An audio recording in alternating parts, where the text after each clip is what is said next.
আপনি কি কখনো ভেবে দেখেছেন একটা অভ্যাস, শুধুমাত্র একটা অভ্যাস আপনার পুরো জীবন বদলে দিতে পারে? না কোনো বই, না কোনো ভিডিও, না কোনো শর্টকাট, শুধু সকালে 4টের সময় ঘুম থেকে ওঠা। কিন্তু আমরা কি করি? রাত 2টো অবধি মোবাইল স্ক্রল করতে থাকি, মুভি দেখতে থাকি, একের পর এক ওয়েব সিরিজ শেষ করতে থাকি। আর তারপর সকালে উঠি 9টা-10টার সময়। শরীর থাকে ক্লান্ত, এনার্জি হয়ে যায় লো, মন থাকে উদাসীন। আর পুরো দিনটা এটাই ভাবতে ভাবতে চলে যায় যে আজকের দিনটাও কিছু বিশেষ হলো না। আজকের এই ভিডিওতে আপনাকে এমন একটি গোপন শক্তি সম্পর্কে বলবো যেটা আপনার ঘুমিয়ে থাকা শক্তিকে জাগিয়ে তুলবে, যার নাম হলো ব্রহ্ম মুহূর্ত। যেই সময়ে দেবতারা জাগেন আর দুনিয়ার সব থেকে সফল ব্যক্তিরাও দিনের শুরু করে দেন। দেখো, দেরি করে ঘুম থেকে ওঠা শুধুমাত্র ব্যাড হ্যাবিটই না, এই অভ্যাস এনার্জি একদম শেষ করে দেয়। যখন আপনি সকাল 8টা-9টার সময় ঘুম থেকে ওঠেন, তখন পর্যন্ত সকালের ন্যাচারাল এনার্জি অলরেডি চলে যায়।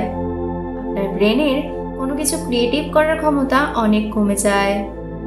এবার আপনি যতই মোটিভেট হয়ে যান না কেন, যদি এনার্জি না থাকে তাহলে ফোকাস কিভাবে করবেন? যারা 9টা-10টার সময় ঘুম থেকে ওঠে তাদের মধ্যে ডিপ্রেশন, এনজাইটি এর চান্স 40%-এর থেকেও বেশি থাকে। আমাদের শাস্ত্র বলে, যেটা কাল করবে সেটা আজ করো, যেটা আজ করবে সেটা এখনই করো। আর আমরা কি বলি? আমার সময় কখন আসবে? আপনার সময় তো আসে রোজ, কিন্তু আপনি তো সেই সময় ঘুমিয়ে থাকেন। এখন প্রশ্ন হলো যে ব্রহ্ম মুহূর্ত কি? দেখুন, একদম সহজ ভাষায় বলতে গেলে ব্রহ্ম মুহূর্ত সূর্যোদয়ের 1 ঘন্টা 36 মিনিট আগে শুরু হয় এবং 48 মিনিট পর্যন্ত থাকে। এবার এই সময়টি এত পবিত্র, এত শক্তিশালী কেন হয়? কারণ এই সময় আমাদের পরিবেশে সত্ত্বগুণের মাত্রা বেশি থাকে। আর যখন সত্ত্বগুণের মাত্রা বেশি থাকে, তখন আমাদের মন তুলনামূলকভাবে অনেক শান্ত থাকে। এই সময় পড়াশুনো, কোনো কিছু জানা, জব, ধ্যান এগুলো করার জন্য একদম সঠিক সময়। এছাড়াও যে ব্যক্তি নিজের সুস্থতা আর আয়ু রক্ষা করতে চায়, তাকে অবশ্যই ব্রহ্ম মুহূর্তে উঠে যাওয়া দরকার। এই সময় করার নাম, জপ, তপস্যা, পড়াশোনা সবই 10 গুণ বেশি ফলদায়ক। এবার আপনি চাইলে আধ্যাত্মিক মানুষদের দেখুন অথবা দুনিয়ার টপ সিইওদের দেখুন, সকালে তাড়াতাড়ি ওঠা তাদের সব থেকে কমন বিষয়। টিম কুক, যিনি অ্যাপেলের সিইও, তিনি সকালে উঠে পড়েন এবং পুরো দিনের প্ল্যান করেন। প্রেমানন্দজি মহারাজ, আমাদের দেশের প্রধানমন্ত্রী নরেন্দ্র মোদী, সবাই সকালে উঠে পড়েন। এরা কোনো জাদু তো নিশ্চয়ই করেন না। সোজা কথা হলো, এনারা একটা কথা খুব ভালোভাবে জানেন যে যখন দুনিয়া ঘুমিয়ে থাকে তখন নিজেকে নিজে জানা যায়, আত্মজ্ঞান লাভ করা যায়। এখন সকালে উঠে আপনি নাম জপ করুন বা লিখুন বা এক্সারসাইজ করুন বা যোগা করুন, যে কোনো ছোট কিছু আপনার পুরো দিন তৈরি করে দেয়। এবার এই সময়ে বিশেষ কি হয়? মন আর বিচার একদম শান্ত থাকে, কোনো ডিস্ট্রাকশন হয় না, নয়েজ হয় না, ফোকাস একদম ঠিকঠাক থাকে। তাই নাম জপ আর ধ্যানের জন্য খুবই ভালো সময় এটা। এছাড়াও আপনার মেমোরি এবং শেখার ক্ষমতা 2 গুণ বেড়ে যায়। স্টুডেন্টদের জন্য বিশেষ করে এটি ব্রহ্মাস্ত্র। এই সময় আপনাদের সংকল্প শক্তিও অনেক দৃঢ় হয়।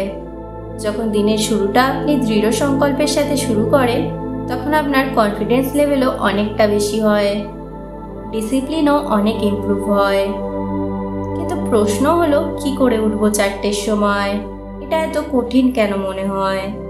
এর কারণ হলো, রাতে আমরা অনেক দেরি পর্যন্ত ফোন চালাতে থাকি, নেক্সট দিনের কোনো প্ল্যানিং ঠিকঠাক করি না, রাতে বেশি পরিমাণে খাবার খেয়ে নিই, কোনো রুটিন ছাড়াই ঘুমাই। এবারে সলিউশন আপনাকে বলবো 5টা স্টেপ রাত থেকে সকাল অবধি, যা আপনাকে ব্রহ্ম মুহূর্তে উঠতে সাহায্য করবে। নাম্বার 1, রাত 9টা 30-এর মধ্যে আপনার ঘুমাতে চলে যাওয়া উচিত। নাম্বার 2, কোনো স্ক্রিন বা মোবাইল দেখবেন না 9টার পরে। নাম্বার 3, ডিনার 8টার সময় করে নেওয়া উচিত। নাম্বার 4, হালকা খাবার খাবেন, কোনো ভারী খাবার ডিনারে খাবেন না।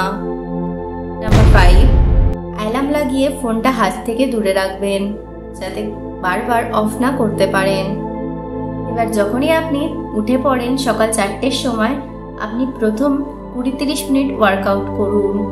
ঠান্ডা জল দিয়ে নিজের মুখ ধুয়ে ফেলুন। স্নান করে ভগবানের সামনে প্রদীপ জ্বালান। ভগবানকে প্রণাম করুন, নাম জপ করুন। এর থেকে দিনের শুরুটা খুবই বিশেষ হয়। এরপর আপনি ভগবদ্গীতা পড়তে পারেন, পুরো দিনের প্ল্যান করতে পারেন।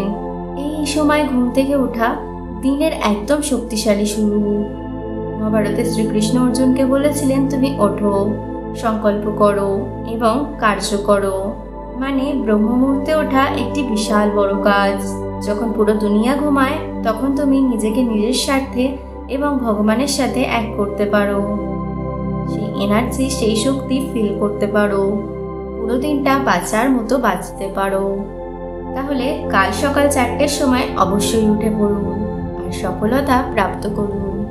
কে কে সকাল 4টের সময় ঘুম থেকে উঠছেন অবশ্যই কমেন্ট বক্সে কমেন্ট করে জানাবেন। আশা করছি ভিডিওটা আপনাদের ভালো লেগেছে। এটিকে বেশি বেশি করে শেয়ার করুন যাতে আরও সবাই ভোরবেলা ঘুম থেকে উঠতে অভ্যস্ত হয় এবং এই সময়টাকে কাজে লাগাতে পারে।